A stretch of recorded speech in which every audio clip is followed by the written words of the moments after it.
ఒకప్పుడు ఇద్దరు మహిళలు ఉండేవాళ్ళు. వాళ్ళ పేర్లు భాగ్య ఇంకా కళ్యాణి. వారు చాలా అనారోగ్యం పాలయ్యారు. వారు గ్రామ వైద్యుడి దగ్గరికి వెళ్ళారు. వారు తప్పక పెద్ద ఆపరేషన్ చేయించుకోకపోతే చనిపోతారు అని వైద్యుడు చెప్పారు. భాగ్య పెద్ద ఆపరేషన్ చేయించుకోవాలని అనుకుంది. కళ్యాణి ఏమో మరో సలహా కోసం ప్రభుత్వ ఆసుపత్రిని సంప్రదించాలని అనుకుంది. భాగ్య ఇంకా పెద్ద ఆపరేషన్ నుండి సరిగ్గా కోలుకోలేదు. కళ్యాణి మంచి మందులని పొందింది. పెద్ద ఆపరేషన్ చేయించుకున్న ఆమెకు ఎన్నో కొత్త జబ్బులు వచ్చాయి. కళ్యాణి ఏమో అనారోగ్యం నుండి కోలుకొని మామూలు జీవితం గడిపిస్తుంది.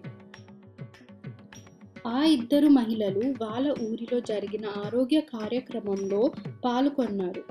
అక్కడ వారి అనుభవాలను ఒకరితో ఒకరు పంచుకున్నారు. గ్రామ సమావేశంలో ఆమె పొందిన సమాచారం మూలంగా భాగ్య వైద్య సహాయం కోరింది. కళ్యాణి ఏమో ఆరోగ్యం జీవితం వృద్ధి చెందసాగింది. ప్రతి 8 మంది స్త్రీలలో ఒకరు అనవసరంగా హిస్టరెక్టమీ చేయించుకుంటున్నారు. హిస్టరెక్టమీ చేయించుకున్న స్త్రీలలో 80% 30 సంవత్సరాల కంటే తక్కువ వయసు కలవారు. అన్ని విధాలు ప్రయత్నించిన తర్వాత కూడా సమస్య తీరకపోతే అప్పుడు హిస్టరెక్టమీ చేయించుకోమని చెప్పాలని గైనకాలజిస్టులు సలహా ఇస్తున్నారు.